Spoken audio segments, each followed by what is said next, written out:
الرجیم بسم اللہ الرحمن الرحیم۔ وقت کا خیال رکھتے ہوئے آپ لوگوں کا زیادہ وقت نہیں لوں گا، اور چند چیزیں میں نے جو سوچا تھا کہ آپ لوگوں کے ساتھ میں اس کو شیئر کروں، اور اتنا عظیم کام کچھ کے اس دھرتی پہ آپ لوگوں نے کیا ہے، تو اس کی ایک خواہش بھی تھی کہ مبارکباد بھی میں CEC کی جانب سے، منہاج القرآن انٹرنیشنل انڈیا کی جانب سے آپ لوگوں کو پیش کروں۔ تو میں اپنے لفظوں میں آپ لوگوں کو بہت بہت مبارکباد دیتا ہوں، خاص کر دھرب مندرا کے لوگوں کو، جس میں عبداللہ مٹھانی صاحب ہیں، یعقوب صاحب ہیں، حمید صاحب ہیں، اور ہمارے کچھ کی جو کور کمیٹی ہے، غنی بھائی ہیں، ہاں پوری ترک فیملی اس کے اندر انوالو ہے ماشاءاللہ۔ اور کور کمیٹی میں جیسے ہمارے غنی بھائی ہیں، اور ہمارے سلیم نلیا والے جو ہیں، اور اس کے بعد میں ارشد مرزا ہیں، اور جو خواتین ہماری بہنیں کور کمیٹی کی ہیں، تو سبھی کو بہت مبارکباد ہو۔ آپ اتنا شاندار مرکز قائم کیا یہاں پہ، اور ہمارے آنے کی ایک وجہ بنی، آپ لوگ سے ملاقات کرنے کی وجہ بنی، تو ماشاءاللہ دل کو بہت خوشی ہوئی کہ منہاج القرآن کا ایک اور نایاب کام سرزمین کچھ پہ آپ لوگوں نے قائم کیا۔ تو یہ انڈیا منہاج القرآن کے لیے ایک بہت بڑی سعادت ہے۔ لوگ اس کو دنیا میں منہاج القرآن والے انڈیا کے نظر سے دیکھتے ہیں کہ بھئی انڈیا میں دیکھیے کتنے بڑے بڑے کام ہو رہے ہیں، یہ ایک اس کا حصہ بن گیا ہے۔ تو آپ لوگ اس کے مستحق کے مبارکباد کے ماشاءاللہ، اور اللہ تعالیٰ اسی طرح جیسا سید نادر علی صاحب نے کہا کہ ہر تعلقہ میں، ہر ضلع میں، ہر گاؤں میں ایسے چھوٹے چھوٹے ادارے بننے چاہیے، تو ماشاءاللہ یہ بہت مبارکباد ہے۔ میں دو تین چیزیں عرض کروں گا۔ ابھی آپ کے عالم دین یہاں پہ جتنے خطاب کیے ماشاءاللہ سبھی نے اپنے طریقے سے اور اپنی نظر سے منہاج القرآن کو آپ لوگوں کے سامنے اس کو پیش کیا۔ اس میں غلام حسین صاحب نے بہت نایاب بیان کیا، اور اس کے اندر غور کرنے والی بات یہ ہے کہ انہوں نے مفتی کچھ رحمۃ اللہ تعالیٰ علیہ کو جس طریقے سے کوٹ کیا، اور بار بار ان کے اسپیچ میں یہ ریفرنس ہوتا تھا کہ ان کا ویڈیو موجود ہے، ان کا دستخط کیا ہوا خط موجود ہے، مطلب آپ کو یہ یقین دلا رہے تھے کہ میں ایسی بات نہیں کر رہا ہوں، باقاعدہ اس کا ثبوت ہے کہ مفتی کچھ رحمۃ اللہ تعالیٰ نے یہ ساری بات کہی ہے۔ اور میرے خیال سے بہت شارٹ میں غلام حسین صاحب نے یہ بولا ہوگا، بات تو بہت طویل ہوگی۔ تو ان کی بات کو جوڑتے ہوئے میں ایک اپنا ذاتی جو میں چشم دید تھا اس جگہ پہ، اور میں چاہتا ہوں کہ وہ بھی آپ اپنے اس فہرست پہ اس کو بھی شامل کر لیں۔ عمرے کے وقت جب قبلہ حضور کے ساتھ کئی لوگ، ہم کچھ سے بھی تھے، پورے انڈیا کے لوگ تھے، کچھ سے ہماری ایک بہن ہے، کیونکہ یہ جو بشارت ہوتی ہے، یہ جو خواب ہوتا ہے، یہ امانت ہوتی ہے، تو اس کو کبھی بھی اوپن نہیں کیا جاتا ہے، اس کو پردے کے اندر رہ کے بیان کیا جاتا ہے۔ قبلہ حضور جب ٹیبل پہ ڈنر فرما رہے تھے، اور ہم سارے لوگ جتنے بھی ہمارے ممبران تھے ان کو انٹروڈیوس جب کرا رہے تھے، تو کچھ کا جب وفد آیا جس میں ہماری بہنیں تھیں، تو انہوں نے عربی میں قبلہ حضور سے کچھ عرض کیا۔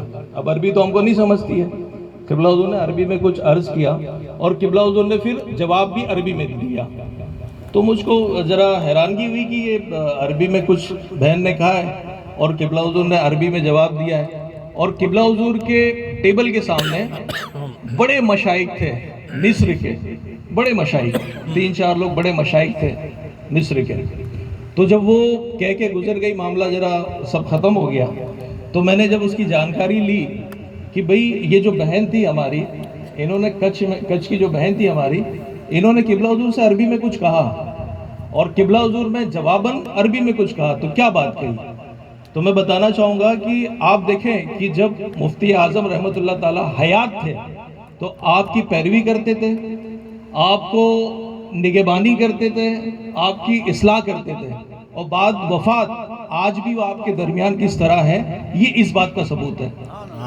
بتایا انہوں نے کہ جب یہ معاملہ طے ہو گیا کہ کچھ سے ہماری کچھ بہنیں، ہمارے کچھ بھائی الگ الگ صوبے سے ملاقات کے لیے جا رہے، اس بہن کی خواب میں مفتی اعظم تشریف لائے، مفتی کچھ تشریف لائے، اور کہا کہ بیٹی تم جا رہی ہو تو جا کے میرا شیخ الاسلام کو سلام عرض کرنا، میرا سلام عرض کرنا۔ وہ بہن نے قبلہ حضور کو سلام عرض کیا نام لے کے کہ میرے خواب میں آئے تھے انہوں نے بتایا کہ بیٹی تم عمرہ کے لیے جا رہی ہو، شیخ الاسلام کو میرا سلام عرض کرنا۔ قبلہ حضور نے وعلیکم سلام کیا، ڈھیر ساری دعائیں دی۔ تو میں کہنے کا مطلب یہ ہے کہ کچھ کے اوپر جو سایہ تھا مفتی کچھ رحمت اللہ تعالیٰ کا، وہ آج بھی اسی طرح برقرار ہے۔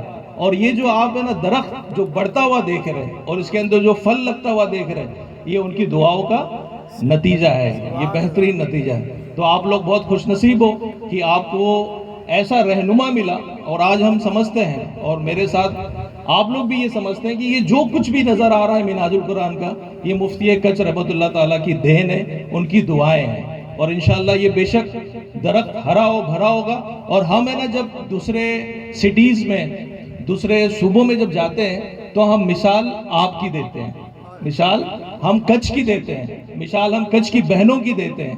تو ماشاءاللہ یہ بہت مبارک ہے آپ سبھی کو، اور اللہ تعالیٰ آپ لوگوں سے اسی طرح کام لیتے رہے، منہاج القرآن کا حصہ بن کے آپ لوگ اس کے اندر تن من دھن سے لگے رہے۔ بہت بڑی نعمت ہے، اس کا اندازہ آپ کو نہیں ہو سکتا۔ کیوں نہیں ہو سکتا؟ کیونکہ ہم ہے نا دنیا میں ہیں اور اپنی عقل اور فہم کی حد تک سوچ سکتے ہیں، حد کے باہر نہیں جا سکتے۔ لیکن قبلہ حضور کا یہ آخری الفاظ جو قبلہ حضور نے بتایا تھا، یہ کہہ کے میں یہ ختم کرتا ہوں۔ قبلہ حضور نے فرمایا کہ بیٹے مجھ سے آپ کی محبت ہے، آپ مجھ کو چاہتے ہیں اور کچھ سمجھتے ہیں، تو میں جو کہتا ہوں اس پہ آپ یقین بھی کرتے ہیں۔ میں آپ سے یہ بولتا ہوں بیٹے کہ اگر آپ نے اس تحریک کو اپنے اندر جما لیا، اس کا دامن پکڑ لیا، تو بولے وہ دن دور نہیں ہے کہ آپ کی آنکھ بند ہوگی اور چند منٹوں میں، سبحان اللہ، سبحان اللہ، آپ کو یہ نظر آ جائے گا کہ آپ کس تحریک سے وابستہ ہیں۔ سبحان اللہ، سبحان اللہ، چند منٹوں کا فاصلہ ہوگا، سبحان اللہ، چند منٹوں کا فاصلہ ہوگا اور آپ کو نظر آ جائے گا۔ بس فرق اتنا ہوگا کہ آپ کو آپ کی قبر میں نظر آئے گا، فرق یہ ہوگا کہ آپ اس کو دنیا والوں کو نہیں بتا پائیں گے، بس فرق یہ ہوگا۔ تو بیٹے آپ کے ہاتھ جو نعمت ہے وہ اتنی بڑی نعمت ہے کہ جس کا اندازہ آپ کو نہیں لگ سکتا ہے۔ میں صرف آپ سے یہ کہتا ہوں کہ بیٹے اسے چمٹے رہیں، اس کے دامن کو پکڑے رہیں، اس کو چھوڑے نہیں۔ یہاں تک قبلہ حضور نے فرمایا کہ جب کبھی آپ کو سستی لگے، تھکان لگے، آپ کو منہاج القرآن تحریک سے ایسا لگے کہ بھئی یہ بوجھ جیسا لگ رہا ہے، بھاری پڑ رہا ہے، بولے بیٹے اسی وقت اللہ کے حضور سجدہ ریز ہو جاؤ، اسی وقت اللہ کے حضور سجدہ ریز ہو جاؤ، معافی مانگو، اللہ سے یہ طلب کرو کہ اللہ تعالیٰ یہ جو توفیق مجھ کو ہوئی تھی اس میں کمی ہو رہی ہے، اللہ تعالیٰ تو بڑھا دے۔ کیونکہ بیٹے یہ جو نعمت ہے، یہ نعمت کا اندازہ تم نہیں لگا سکتے، نہیں لگا سکتے، نہیں لگا سکتے۔ بولنے والا جو ہے وہ صرف اس حد تک ہی سمجھا سکتا ہے، اس کے آگے کوئی طریقہ ہے سمجھانے کا؟ اس کے آگے کیا سمجھا سکتا ہے؟ اس کے آگے کیا بول سکتا ہے؟ جب وہ کہہ رہا ہے کہ بیٹا آپ قبر کے اندر، زمین کے اندر لیٹو گے، چند منٹ کے بعد آپ کو حقیقت عیاں ہو جائے گی۔ اب اس سے زیادہ کوئی کیا سمجھا سکے؟ اب یہ ہماری عقل مندی ہے، ہماری سوچ ہے، ہمارا خیال ہے کہ ہم کس تحریک سے وابستہ ہے اور کس طریقے سے اس تحریک کا دامن پکڑے رہنا ہے۔ ماشاءاللہ آپ سب لوگ سمجھدار لوگ ہیں اور آپ کے اندر جذبہ ہے، محبت ہے، اور یہ اگر گراف آپ دیکھیں تو پورے انڈیا کا جس طرح منہاج القرآن کا گراف اوپر جا رہا ہے، کچھ کا بھی الحمدللہ اوپر ہی جا رہا ہے۔ آج ہمارے نوجوان ہماری بہنیں سب ماشاءاللہ ڈیولپ ہو رہی ہے۔ ہم کہیں بھی ہم شرنک نہیں ہو رہے، ہم ایکسپانڈ کر رہے ہیں، اور اللہ نے چاہا تو یہ اتفاق، اتحاد، سمجھداری اور تال میل کے ساتھ انشاءاللہ پوری دنیا میں اور پورے انڈیا میں منہاج القرآن کا پرچم ایک دن ضرور اور ضرور لہرائے گا۔ آمین۔ بس میں اپنی بات یہاں پہ ختم کرتا ہوں، وقت کافی لے لیا آپ کا، معذرت خواہ ہوں بس، لیکن میرا یہ جوش تھا، یہ محبت تھی، اور یہ جو اندر میرے دل میں بات تھی، میں چاہتا تھا کہ میرے بھائیوں کے ساتھ بھی یہ شیئر کر دوں۔ بہت شکریہ، السلام علیکم ورحمۃ اللہ وبرکاتہ۔ جزاک اللہ، جزاک اللہ۔